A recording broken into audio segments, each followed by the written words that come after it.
Assalamualaikum warahmatullahi wabarakatuh. Kali ini kita akan mengisahkan tentang jin yang soleh, akan tetapi kemudian berakhir dengan kesesatan dan menyesatkan manusia.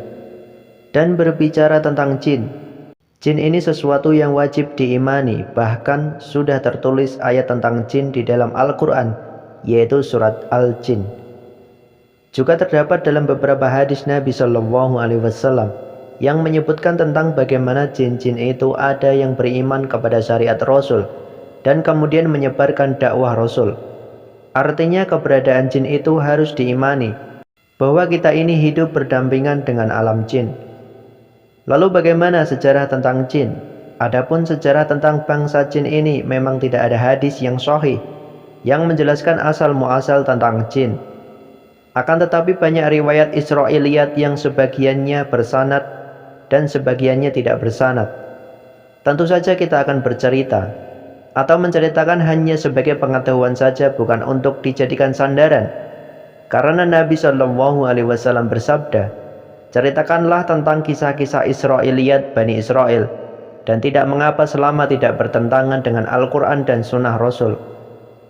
Dijelaskan oleh sahabat Abdullah bin Abbas radhiyallahu anhu bahwa jin pertama yang diciptakan Allah Subhanahu wa taala bernama Sumiyah. Sumiyah ini diciptakan oleh Allah Subhanahu wa taala dari ujung nyala api, dan dialah satu-satunya jin yang diciptakan dari nyala api. Dan dengan Nabi Adam, beliau adalah satu-satunya manusia yang diciptakan dari tanah. Sumiyah dikatakan Abu al-Jin, bapaknya para jin, dan Sumiyah ini diciptakan Allah Subhanahu wa taala 2000 tahun sebelum Nabi Adam alaihissalam diciptakan. Setelah Allah menciptakan Sumiyah, bapaknya jin ini, maka Allah Subhanahu wa taala berfirman kepada Sumiyah, "Berangan-anganlah engkau, mintalah sesuatu kepadaku." Dan Sumiyah mengatakan, "Kami hanya mengharap kepadamu ya Rob, agar kami bisa melihat dan tidak bisa dilihat." Maka dari itu jin bisa melihat kita, tapi kita tidak bisa melihat jin. Dan agar kami bisa menghilang di tengah-tengah padang pasir, tidak ada yang mampu melihat kami, dan agar kami tetap muda terus dan tidak pernah tua. Itulah permintaan jin Sumiyah. Kemudian Allah Subhanahu wa taala berikan tempat di bumi dan mereka diberi kebebasan untuk melakukan apapun di bumi. Maka dari itulah makhluk pertama yang menempati bumi adalah jin yang bernama Sumiyah. Dan Sumiyah adalah jin yang pertama beribadah kepada Allah Subhanahu wa taala di permukaan bumi ini. Belum ada manusia di bumi, dan bumi ini diciptakan Allah Subhanahu wa taala pertama kalinya adalah untuk ditempati oleh jin Sumiyah. Akan tetapi setelah Sumiyah ini diberi keturunan yang banyak oleh Allah Subhanahu wa taala, sampai akhirnya Sumiyah pun meninggal dunia, maka datang generasi selanjutnya. Dan generasi inilah yang tidak bersyukur kepada Allah Subhanahu wa taala. Mereka sudah diberikan nikmat oleh Allah Azza wa Jalla untuk melihat dan tidak bisa dilihat, diberikan usia yang panjang sehingga mereka tetap muda, diberikan fasilitas di bumi dan seluruh kenikmatannya, tapi mereka tidak bersyukur. Justru mereka saling menumpahkan darah dan saling membunuh sesama jin. Kemudian umatnya Sumiyah ini tidak pernah bersyukur kepada Allah Subhanahu wa taala, membalas kenikmatan dengan kekufuran. Maka dari situlah terjadi peperangan antara malaikat dan juga bangsa jin. Tetapi riwayat peperangan antara malaikat dan bangsa jin ini tidak benar. Bagaimana bisa malaikat berperang dengan bangsa jin? Karena satu malaikat saja bisa mengalahkan seluruh jin. Siapa malaikat itu? Yaitu malaikat maut. Akan tetapi ini adalah cerita Israiliyat. Saya hanya menceritakannya saja karena di situ dikisahkan bahwa malaikat berperang dengan bangsa jin. Dan akhirnya ada jin yang ditangkap malaikat, kemudian ada jin yang dipenjara di hutan-hutan, di lautan-lautan, dipenjara oleh malaikat. Ini dalam kisah Israiliyat kemudian dikisahkan. Dan ada anak jin yang masih kecil pun dibawa naik oleh malaikat dan kemudian hidup di langit. Dan jin kecil ini yang dibawa oleh malaikat ke langit itu bernama Azazil. Azazil inilah yang kemudian dibawa ke langit dan dididik, dirawat oleh malaikat sampai dia besar. Akhirnya dia beribadah kepada Allah Subhanahu wa taala, puasa, sholat, zikir, dan lain-lainnya. Dan Allah Subhanahu wa taala kuasakan kepada Azazil untuk menjadi penguasa langit dan bumi. Jadi inilah cerita yang akan kita kisahkan selanjutnya. Jin yang soleh tapi tersesat dialah Azazil, jin kecil yang dibawa malaikat ke langit kemudian dididik menjadi dewasa, akhirnya menjadi ahli ibadah, taat kepada Allah Subhanahu wa Ta'ala dan hidup di alam malaikat, lalu diberi kekuasaan untuk menguasai langit dan bumi. Dan Azazil adalah jin paling soleh kala itu. Lalu kemudian Azazil ini berada di alam malaikat, hidup bersama para malaikat, beribadah layaknya para malaikat. Makanya ada khilaf di antara para ulama bahwa Azazil ini sendiri adalah nama dari Israiliyat, tidak ada dalam Quran dan Sunnah. Tapi itulah jin yang paling soleh kala itu, sehingga para ulama mengatakan kalau Azazil ini adalah bagian dari malaikat, ataupun dia bagian dari para jin, karena dia hidup di langit bersama malaikat. Berdasarkan Al-Quran, Allah Subhanahu wa Ta'ala berfirman, Azazil itu bagian dari jin yang berbuat fasik kepada perintah Allah Subhanahu wa Ta'ala. Singkat cerita bahwa Azazil hidup dengan para malaikat, beribadah layaknya para malaikat, dan menjadi jin paling soleh sampai pada waktunya Allah Subhanahu wa Ta'ala ingin menciptakan makhluk yang berbeda, bukan dari bangsa malaikat, bukan pula bangsa jin, tetapi manusia. Maka Allah Subhanahu wa Ta'ala menciptakan manusia pertama kali yang diberi nama Adam. Kenapa Adam? Karena diciptakan dari Adim, dan Adim itu artinya tanah. Tanah yang ada di bumi, maka makhluk itu disebut Adam alaihissalam. Ketika Allah Subhanahu wa Ta'ala menciptakan Adam, maka Allah Subhanahu wa Ta'ala memberikan 4 kelebihan. Kenapa? Untuk menghindari supaya jin agar tidak sombong. Azazil itu jangan sampai sombong. Kelebihan pertama, Adam itu diciptakan oleh kedua tangan Allah Subhanahu wa Ta'ala. Aku ciptakan Adam dengan tanganku. Yang kedua, meniupkan ruh ke jasad Adam itu Allah sendiri, bukan malaikat yang diutus untuk meniupkan ruh. Kemudian yang ketiga, Allah perintahkan seluruh malaikat bersujud kepada Adam alaihissalam, dan tidak ada perintah Allah kepada malaikat sujud kepada Azazil. Dan yang keempat, Allah mengajarkan pengetahuan dibandingkan yang lain. Allah ajarkan nama-nama segala sesuatu.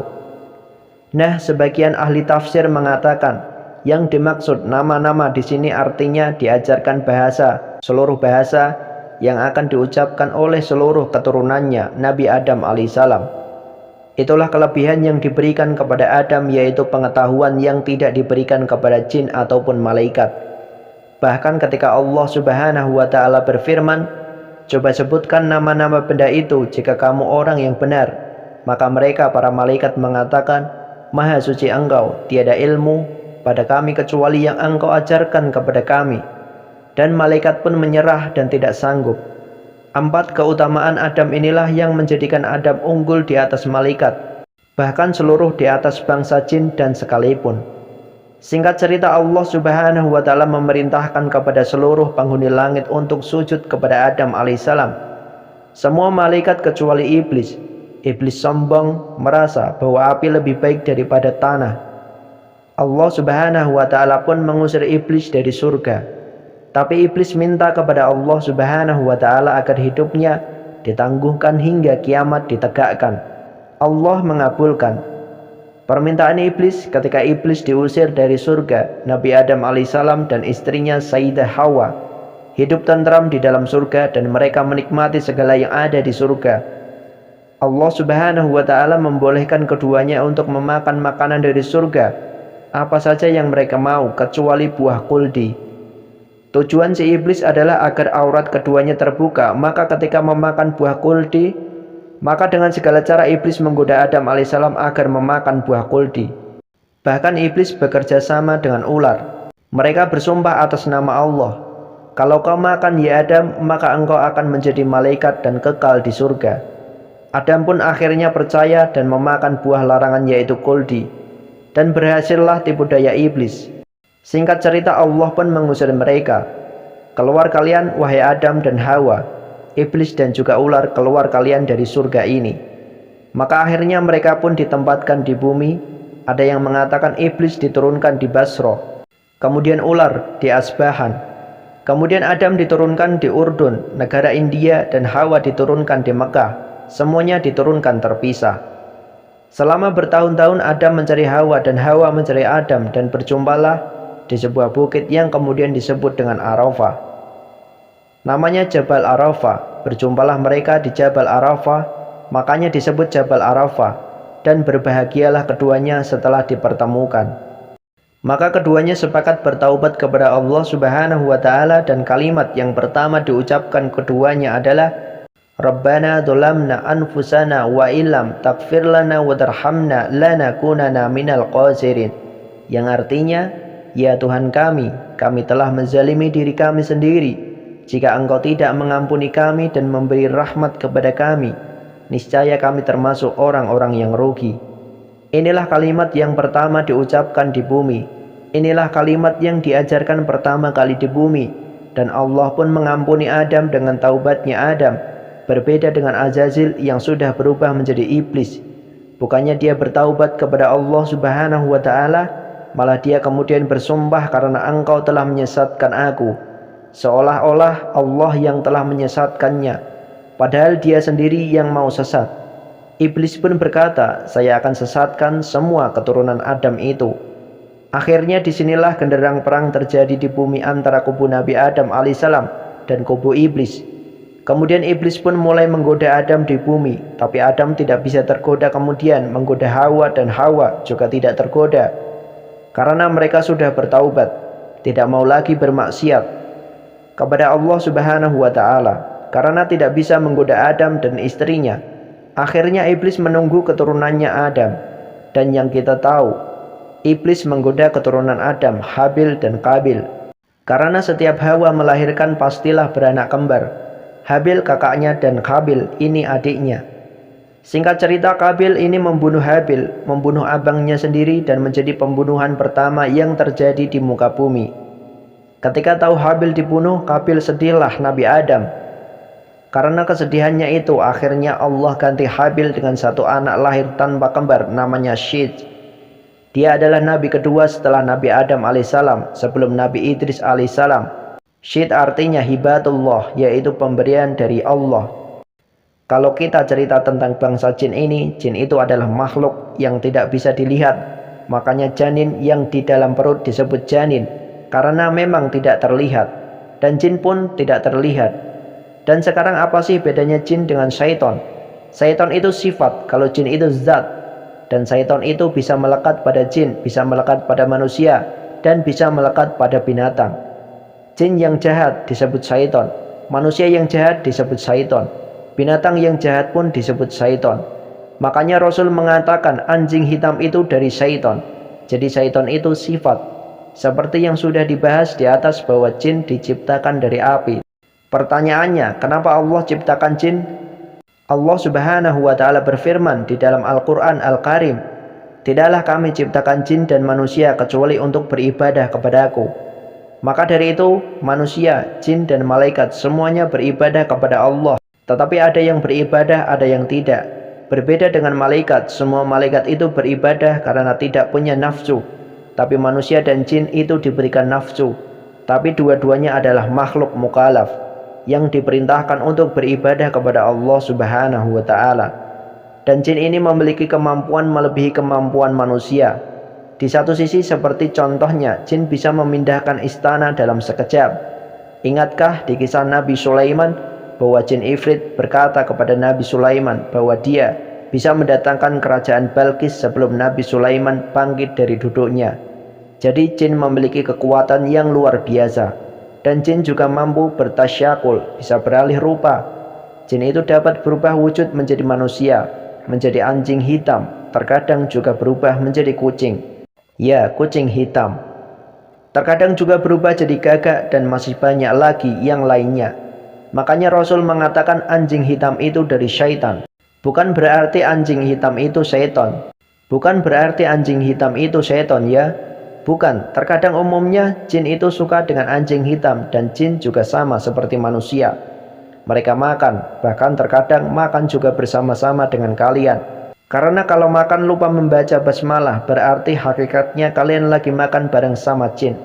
Cuma hakikatnya tidak nampak saja. Akhirnya hilang berkah jadinya yang kita makan. Nah, makanya kalau mau makan baca dulu bismillah, lebih bagus baca doa sebelum makan. Memakai baju ucapkan basmalah, supaya ketika terbuka auratnya, jin tidak bisa melihat kita. Namun ketika memakai baju tidak membaca basmalah, maka terbukalah auratnya. Dan para jin itu senang ketika kita ganti baju, mereka senang melihatnya. Karena mereka para jin pun menikmatinya. Kamar mandi tempat yang menakutkan ya teman-teman. Makanya Rasul mengatakan, bacalah doa masuk kamar mandi. Ya Allah, aku berlindung kepadamu dari syaitan laki-laki dan perempuan. Artinya jin itu sama dengan manusia, ada laki-laki dan ada perempuan. Syaitan itu diutus sebagai tentara iblis. Jadi iblis itu membuat istana di tengah lautan, dikelilingi oleh ular. Dan kalau membaca kitabnya Isa Daud tentang dialog jin muslim, meskipun kitab ini banyak kritikan, dikatakan bahwa istana iblis itu ada di segitiga Bermuda. Wallahu a'lam. Tidak ada dalil tentang itu. Tapi intinya istana iblis itu ada di lautan. Dan setiap hari iblis ini sebagai kepalanya yang tidak akan mati sampai hari kiamat. Dia akan terus mengutus tentaranya ke daratan untuk menggoda Bani Adam.